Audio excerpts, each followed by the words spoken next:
चले भाई, बात शुरू कर रहे हैं बेटा। लास्ट क्लास में हमारी डिस्कशन लीगल सिस्टम पर चल रही थी। लास्ट क्लास में हमारी डिस्कशन इंग्लिश लीगल सिस्टम पर चल रही थी एंड ऑलमोस्ट हमारा लीगल सिस्टम कंप्लीट हो गया था। आई होप आप में से कुछ बच्चों ने एग्जाम किट भी ट्राई करी है और आप लोगों ने किट, एक बच्चे ने तो कल कहा भी कि सर मेरी किट होने लग गई है, मुझसे सवालात सॉल्व हो रहे हैं। तो बाकी बच्चे भी बेटा एग्जाम के ट्राई करें, इंशाल्लाह आप लोगों से क्वेश्चंस होना शुरू हो जाएंगे। बेटा इंग्लिश लीगल सिस्टम का अगर मैं एक फास्ट रिव्यू दे दूं तो हमारी ये डिस्कशन हो चुकी है कि common laws, equity laws, parliamentary laws, delegated legislation, ये सारे मसाइल पर बेटा हमारी लास्ट क्लास के अंदर डिस्कशन चल रही थी। स्टैट्यूटरी इंटरप्रिटेशन पर हमारी बात हो गई है, प्रिजम्पशन, एड, ओके। फिर बेटा हम लोग doctrine of binding precedent, doctrine of binding precedent के अंदर हमारी ये बात हुई कि बेटा courts are bound to follow their own past decisions. फिर इसमें एक बाइंडिंग प्रीसिडेंट है, एक परसुएसिव प्रीसिडेंट है। आई होप कि आप लोगों को ये चीजें याद होंगी। Then we discussed about functions of court, first instance court, appeal courts, आप लोगों को याद होगा बेटा। फिर उसके बाद क्रिमिनल लॉ, सिविल लॉ पर बात हुई थी। And then at the last class जब हमने एंड करी थी तो उस वक्त मैंने आपको रिवर्सिंग, डिस्टिंग्विशिंग और ओवर का फिनोमेना समझाया था। याद है बेटा? रिवर्सिंग, डिस्टिंग्विशिंग और ओवर रूलिंग का फिनोमेना समझाया था। अब आज की बात शुरू कर रहा हूं बेटा। आखिरी डिस्कशन है इंग्लिश लीगल सिस्टम की, which is on human rights act. Sir सवाल ये उठता है कि ह्यूमन राइट्स एक्ट हमें क्या समझा रहा है। सवाल ये उठता है कि ह्यूमन राइट्स एक्ट HRA हमें क्या समझा रहा है। बेटा ह्यूमन राइट्स एक्ट HRA हमें ये समझाता है कि what are the rights of a human being, एक आम इंसान के क्या राइट्स हैं।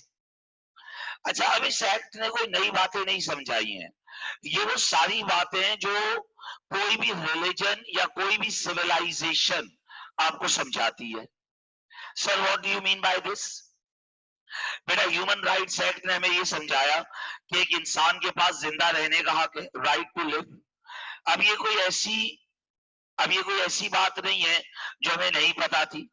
राइट ऑफ लिबर्टी, आजादी का हक, ह्यूमन राइट्स एक्ट ने बताया। ये भी बात हम लोग पहले से जानते हैं, ये भी कोई नई बात नहीं है। Right of liberty, right to live, right of fair trial, कि मेरा हक है कि मुझे इंसाफ मिले, मेरा केस फेयरनेस के साथ सुना जाए, इंडिपेंडेंस हो। तो ह्यूमन राइट्स एक्ट HRA जो बातें आपको बता रहा है वो बातें कोई नई बातें नहीं थी। बेटा यूनाइटेड किंगडम में ह्यूमन राइट्स एक्ट का जो सबसे पहली बार कॉन्सेप्ट इंट्रोड्यूस हुआ, that was in 1951, which was after the world war 2, जो यूरोपियन कन्वेंशन बना। क्योंकि वर्ल्ड वॉर 2 में ह्यूमन राइट्स के सिग्निफिकेंट ब्रीचेस हुए थे। वर्ल्ड वॉर 2 में ह्यूमन राइट्स के सिग्निफिकेंट ब्रीचेस हुए थे। So after world war 2 a law was made on human rights, इंसानों के हुकूक के ऊपर लॉ बनाया गया। सो what was the purpose of human rights act? To remind the basic rights of a human being. Basic rights कैसे? Right to live, right of freedom, a right to express religion, ये सारी बातों का idea सबसे पहली बार 1949 में, गौर कीजिएगा, 1949 में European convention which was formed after World War II, उसने हमें आइडिया दिया। And then this concept further introduced in 1998। फिर इस कॉन्सेप्ट को जो फर्दर आगे बढ़ाया गया वो 1998 में यूके ने अपना खुद का एक लॉ बना दिया ह्यूमन राइट्स पर। बेटा 1951 में जो यूरोपियन कन्वेंशन बना था उसका मकसद तो वर्ल्ड वॉर 2 के आफ्टर इफेक्ट्स को कंट्रोल करना था। सर 1998 में जो ह्यूमन राइट्स एक्ट आया, जो यूके का अपना एक्ट है, सवाल ये उठता है कि सर उसका क्या पर्पस था, उसका क्या रीजन था।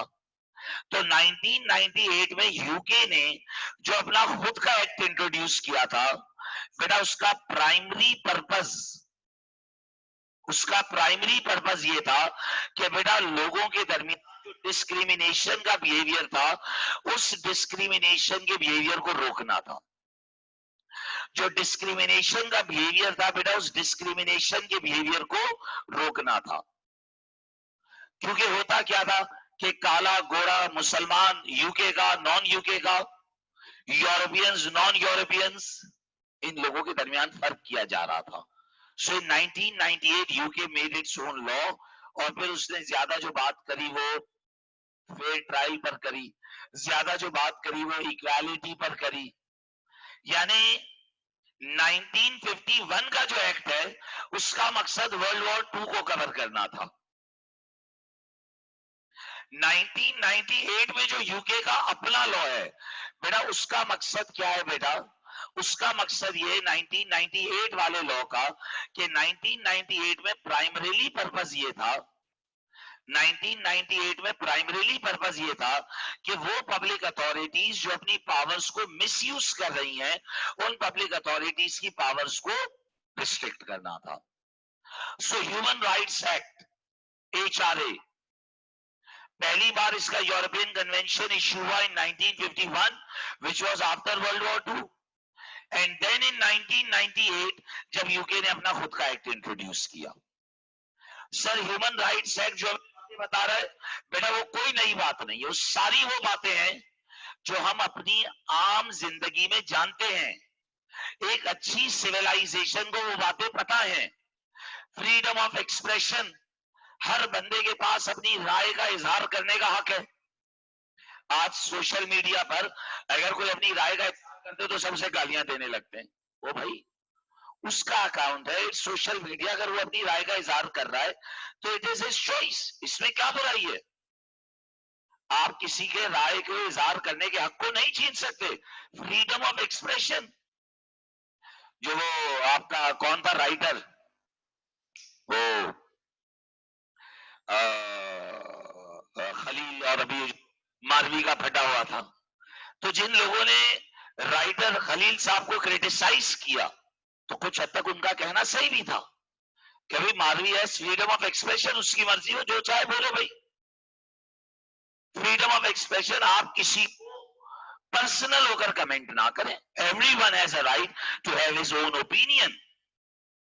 अगर किसी का कोई ओपिनियन है और वो अपना opinion peacefully, as far as peacefully present कर रहा है, so we don't have a right to confront with him. एक उसका ओपिनियन है, एक आपका ओपिनियन है, फेयर है ना, तो आप अपना ओपिनियन दें, आप अगले के साथ कॉन्फ्रंट ना करें। ये है फ्रीडम ऑफ एक्सप्रेशन। बट हम लोग इस राइट को अंडरस्टैंड नहीं करते। कोई हमारे ओपिनियन से एग्री ना करे, हम उससे भिड़ जाते हैं, हम उससे लड़ने लग जाते हैं। सो ह्यूमन राइट्स एक्ट ने हमें ये राइट दिया है कि we have freedom of expression, we have a right of fair trial, we have a right of liberty. ये वो सारे राइट्स हैं जो ह्यूमन राइट्स एक्ट ने हमें सिखाया। राइट टू एक्सप्रेस रिलीजन, बेटा हर बंदे के पास हक है कि वो अपने रिलीजन को एक्सप्रेस करे। मैं कैसे किसी से कॉन्फ्रंट कर सकता हूं कि तुम मेरे बिलीफ्स को मानो, तुम मेरे रिलीजन को मानो? तो everyone has rights. Right of privacy, हर बंदे के पास प्राइवेसी का हक है कि बेटा कोई मेरी प्राइवेट लाइफ के अंदर इंटरफेयर ना करे। अब प्राइवेसी, कोई मेरा मैसेज ना पढ़े, कोई मेरी ईमेल ना पढ़े, कोई मेरा लेटर ना पढ़े, मेरा घर मेरी प्राइवेट लाइफ है, वहां शोर ना आए। बेटा आपको हैरानी होगी, यूनाइटेड किंगडम हीथ्रो एयरपोर्ट, गौर कीजिएगा, केस सुनना बेटा, United kingdom Heathrow airport, case क्या हुआ बेटा? एरोप्लेन उड़ते थे हीथ्रो एयरपोर्ट से, तो एक बंदे का घर था, उसके घर में शोर आता था। जब जहाज उड़ते तो शोर आता है, के पास रहता होगा तो he must have experience that problem. तो उस बंदे ने केस कर दिया हीथ्रो एयरपोर्ट लंदन के खिलाफ कि भाई आपके जहाज उड़ते हैं, मेरे घर में शोर आता है और मेरी प्राइवेट लाइफ डिस्टर्ब होती है। आप कोर्ट का जजमेंट सुनेंगे, हैरान हो जाएंगे। कोर्ट ने बोला घर पहले बना था या एयरपोर्ट पहले बना था? बोला सर घर पहले बना था, एयरपोर्ट बाद में बना। कोर्ट ने कहा रनवे का डायरेक्शन चेंज कर दीजिए। You don't have a right, you don't have a right to interfere in someone's private life. उसका घर उसकी प्राइवेट लाइफ है, कैसे उसके घर में शोर जा रहा है? रनवे का डायरेक्शन चेंज करा दिया। Now this is right of privacy. और हमारे यहाँ बेटा बच्चे की सालगिरह हो, मिलाद हो, दर्स हो, मंगनी हो, शादी हो, मोहल्ले में टेंट मारा और शुरू गाने बज रहे, तो बेटा आप किसी की प्राइवेट लाइफ में कैसे इंटरफेयर कर सकते हैं? सो ह्यूमन राइट्स एक्ट इंसानों को इंसानियत बाय लॉ, हम बिना law के मानते नहीं है। तो राइट टू लिव, यही वो राइट है जिसकी वजह से में अब फांसी की सजा नहीं होती, because they believe that everyone has a right to live, right of right to express religion, express an opinion के पास अपनी एक राय है और आप उससे कॉन्फ्लिक्ट कर सकते। Right of fair trial, timely justice मिले, independent justice, right of equality, बराबर, राइट शादी करने का हक, हर बंदे के पास राइट है, जिसकी जिससे मर्जी चाहे शादी कर ले। Right to marry, right to avoid slavery, गुलाम नहीं बना सकते। Right not to be tortured in inhuman behaviour. Now what is inhuman behaviour? गैर इंसानी तरीकों से आप लोगों को टॉर्चर नहीं कर सकते। सो ह्यूमन राइट्स एक्ट जो बातें बता रहा है बेटा, वो कोई नई बातें थोड़ी है, ये वो बातें हैं जो हमें हमारा रिलीजन सिखाता है। कोई भी अच्छी सिविलाइजेशन सिखाती है कि आप इंसानों के इन हुकूक का ख्याल रखो। ह्यूमन राइट्स एक्ट के आने के बाद यूके के लॉ में बेटा 3 बहुत बड़े चेंजेस आ गए। ह्यूमन राइट्स एक्ट आने के बाद यूके के लॉ में बेटा 3 बहुत बड़े चेंजेस आ गए। चेंज नंबर वन, गौर कीजिएगा। Change number 1, human rights act आने के बाद, गौर कीजिएगा, कोर्ट के जितने भी पुराने फैसले थे, जितने भी प्रीसिडेंट्स थे जो ह्यूमन राइट्स एक्ट से टकरा रहे थे, बेटा उन तमाम पुराने फैसलों को अब कैंसिल कर दिया गया। गौर कीजिएगा, ह्यूमन राइट्स एक्ट के आने से पहले कोर्ट के जितने भी पुराने फैसले थे, बेटा अब उन तमाम फैसलों को प्रीसिडेंट की किताब से शिफ्ट डिलीट कर दिया। यानी कोर्ट का कोई भी ऐसा प्रीसिडेंट जो ह्यूमन राइट्स एक्ट से क्लैश करेगा, that precedent has no legal validity. That precedent has no legal validity। Court का कोई भी पुराना फैसला जो ह्यूमन राइट्स एक्ट से टकरा गया, तो अब उस फैसले की कोई लीगल हैसियत नहीं है। नंबर 1। नंबर 2, एक सेकेंड रुकिएगा।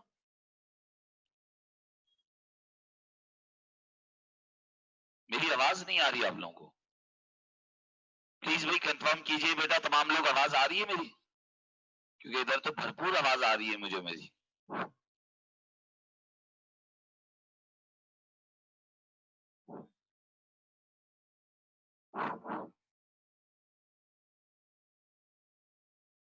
जी भाई, आवाज आ रही है?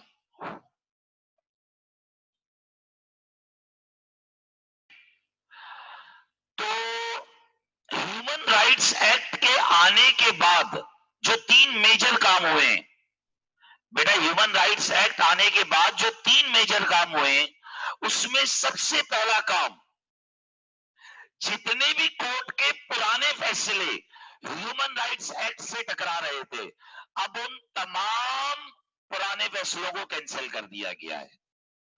अब तमाम पुराने फैसलों को दिया गया है, कैंसिल कर दिया गया है। There was a case of Mendoza versus गैडियन।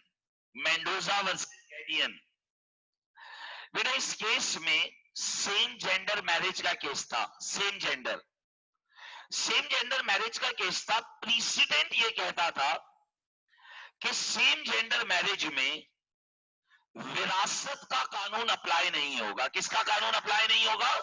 विरासत, इनहेरिटेंस का कानून सेम जेंडर मैरिज पर अप्लाई नहीं होगा।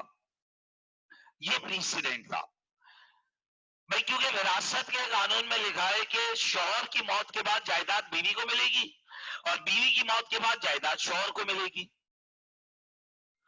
अब जेंडर मैरिज में शौहर और बीवी तो है नहीं, तो प्रेसिडेंट ये था कि सेम जेंडर मैरिज में विरासत का कानून अप्लाई नहीं होगा। ह्यूमन राइट्स एक्ट ने right to marry, right of equality introduce कर दिया, जिसके मुताबिक जिसकी जिससे मर्जी चाहे शादी कर सकता है, जिसकी जिससे मर्जी चाहे उससे शादी कर सकता है, नंबर वन। एंड नंबर दो, right of equality. Right of equality क्या कहता है कि भाई मेरी मर्जी, मैं जिससे चाहे शादी करूं और मुझे बराबर इक्वालिटी मिलना चाहिए। So after human rights act court ने ये कहा कि जो सेम जेंडर मैरिज वाले हैं वो, जो सेम जेंडर मैरिज वाले हैं वो, और जो नॉर्मल मैरिज वाले हैं वो, दोनों के पास इक्वालिटी का राइट है। दोनों के पास किसका राइट है बेटा? इक्वालिटी का राइट है। और सेम जेंडर पार्टनर्स को भी विरासत के हुकूक मिलेंगे। सो ह्यूमन राइट्स एक्ट वो बातें कर रहा है बेटा जो नई बातें नहीं है। Equality, right to express religion, right to live, freedom of expression, privacy, ये सब मेरे राइट्स हैं। ह्यूमन राइट्स एक्ट के आने के बाद तीन मेजर इंपैक्ट हो गए। पहला, जितने भी पुराने कोर्ट के फैसले थे बेटा, जितने पुराने कोर्ट के फैसले थे वो तमाम कोर्ट के फैसले अब बुक से हटा दिए जाएंगे अगर वो ह्यूमन राइट्स एक्ट से टकरा गए, नंबर वन। नंबर दो, बेटा पार्लियामेंट के जितने भी पुराने लॉज थे, पार्लियामेंट के जितने भी पुराने लॉज थे, पार्लियामेंट के जितने भी पुराने लॉज थे जो ह्यूमन राइट्स एक्ट से टकरा रहे थे, तो उन तमाम लॉज को पार्लियामेंट दोबारा से रिव्यू करेगी। उन तमाम पुराने लॉज को पार्लियामेंट दोबारा से क्या करेगी? रिव्यू करेगी। और आज के बाद बेटा कोई भी नया लॉ बनेगा तो उस पर लाजिम है कि वो ह्यूमन राइट्स एक्ट के साथ कंप्लाई करे। यानी अब यूके के अंदर कोई ऐसा लॉ नहीं बन सकता जो ह्यूमन राइट्स एक्ट से क्लैश कर जाए। कोई ऐसा लॉ नहीं बन सकता जो ह्यूमन राइट्स एक्ट से क्लैश कर जाए। अगर वो क्लैश करेगा तो पार्लियामेंट उसे रिव्यू करेगी। But there is an exception, क्योंकि पार्लियामेंट के पास सॉवरेनिटी है। अगर वो चाहें तो वो लॉ बना सकते हैं, लेकिन बेटा अगर वो लॉ एचआरए से टकराएगा तो सुनिएगा बात, अगर कोई लॉ एचआरए से टकराएगा तो कोर्ट उस लॉ के ऊपर इनकम्पैटिबिलिटी ऑर्डर कर देगी। कोर्ट उस लॉ के ऊपर क्या कर देगी बेटा? Incompatibility order. एक वर्ड है कंपैटिबल, एक वर्ड है इनकम्पैटिबल, कि वो लॉ ह्यूमन राइट्स एक्ट के साथ कंपैटिबल, वो लॉ ह्यूमन राइट्स एक्ट के साथ कंपैटिबल नहीं है। इनकम्पैटिबिलिटी, इनकम्पैटिबिलिटी ऑर्डर कर देगी। वो लॉ पार्लियामेंट में दोबारा रिव्यू में जाएगा। अगर पार्लियामेंट चाहे तो उस लॉ को एज इट इज रहने दे, लेकिन वो रिव्यू में जाएगा। अगर पार्लियामेंट चाहे तो उसे रिव्यू के बाद चेंज कर दे। But there are some laws जो एचआरए से टकराए हुए हैं, यानी उन पर इनकम्पैटिबिलिटी ऑर्डर मौजूद है और पार्लियामेंट ने उन्हें चेंज नहीं किया है। तो सर इनकम्पैटिबिलिटी ऑर्डर से क्या वो लॉ कैंसिल हो जाता है? नहीं बेटा, कैंसिल नहीं हो जाता, वो लॉ रिव्यू में चला जाता है।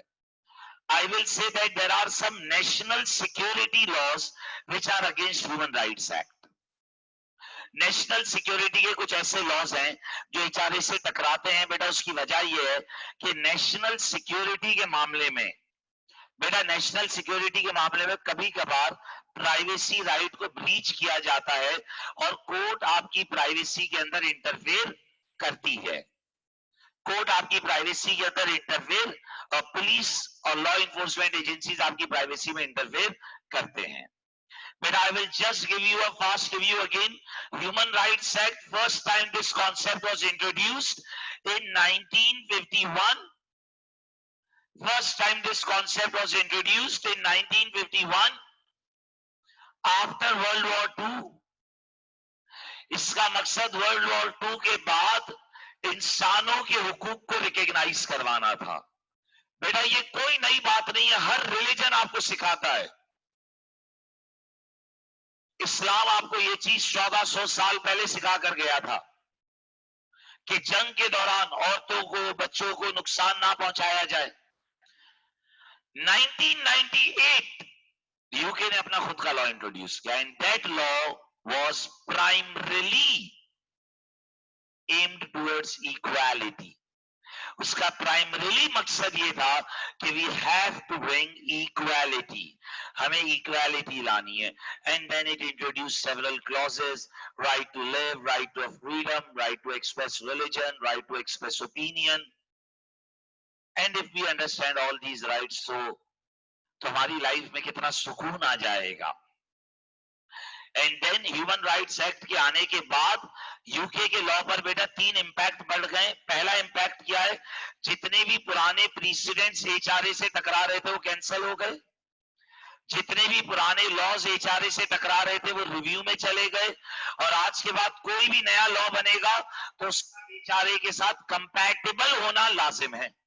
अगर वो एचआरए के साथ कंपैटिबल नहीं होगा तो कोर्ट उसके ऊपर कंपैटिबिलिटी, इनकंपैटिबिलिटी ऑर्डर कर देगी।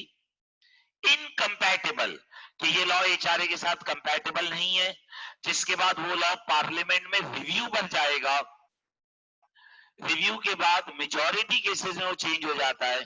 But in exceptions there are some laws which clash with HRA, but मैंने जैसे कहा it is an exception. National security के लॉज वगैरह में यस आपके प्राइवेसी को ब्रीच किया जाता है, कई बार फांसी की सजा भी यूके में दी जाती है। But they are national security extreme cases जहां पर एचआरए के इन राइट्स को ब्रीच किया जाता है। ओके बेटा, जिन लॉज पर इनकंपैटिबिलिटी ऑर्डर आ गया है वो लॉज कैंसिल नहीं हो गए, वो लॉज पार्लियामेंट में रिव्यू में जाएंगे। इन 90% केसेस पार्लियामेंट उन्हें चेंज कर देता है, बट इन 10% केसेस अगर पार्लियामेंट उन लॉज को रहने देगा, इन 10% केसेस अगर पार्लियामेंट उन लॉज को रहने देगा तो बेटा वो लॉज खत्म नहीं हो जाएंगे, वो लॉज अपनी जगह वैलिड रहेंगे। कोई बुराई नहीं है। मैंने जैसे कहा नेशनल सिक्योरिटी के कुछ लॉज ऐसे हैं जो इनकंपैटिबिलिटी ऑर्डर के बावजूद ऑपरेशनल है। तो इनकंपैटिबिलिटी ऑर्डर लॉ को कैंसिल नहीं करता, लॉ को रिव्यू की तरफ ले जाता है। Okay so human rights act, basic इंसानों के हुकूक के ऊपर बेटा बात की गई। World war 2 European convention and then बेटा आपके पास 1998 when UK introduced its own law. So बेटा अगर मैं इंग्लिश लीगल सिस्टम को सम अप करूं, अगर मैं इंग्लिश लीगल सिस्टम को सम अप करूं, so what are the issues which we discussed in it? बेटा सबसे पहला इशू जो हमने पढ़ा, common laws, equity laws, parliamentary laws, delegated legislation, statutory interpretation. I hope you people remember. Binding precedent, functions of court, criminal laws, civil laws, public laws, private laws, reversing, overruling, distinguishing, and then last, Human Rights Act.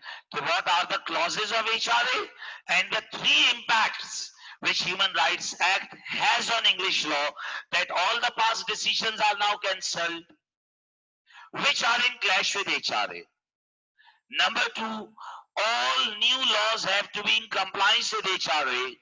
And number third, if any law will clash with each other, तो court उस पर incompatibility order करेगा, जिसके बाद वो law review में चला जाएगा।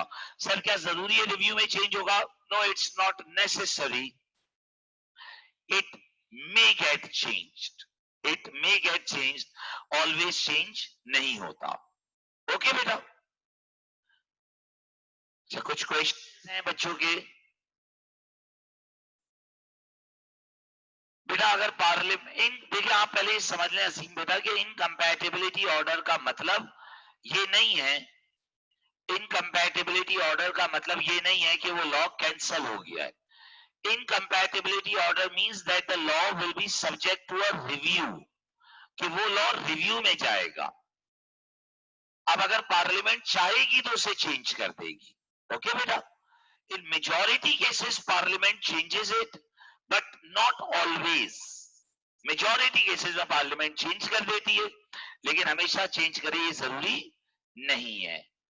Anyone else? बेटा कोई और क्वेरी हो तो प्लीज पूछिए चैट बॉक्स पे, अदरवाइज हम आगे बढ़ते हैं। And we have another law which is tort law.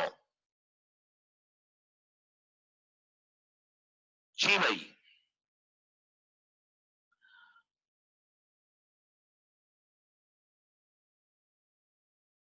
Sir अगर एक लॉ रिव्यू करके चेंज कर देंगे तो आगे भी तो बताओ। तो सिर्फ ये, अच्छा अब बेटा एक सवाल, सर अगर लॉ चेंज हो गया तो जो पुराने फैसले थे उनका क्या होगा?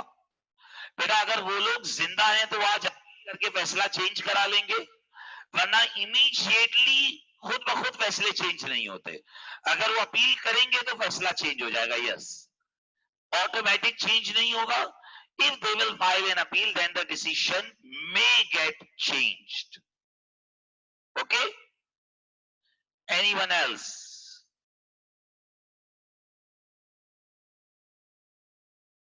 अब क्या सवाल है भाई?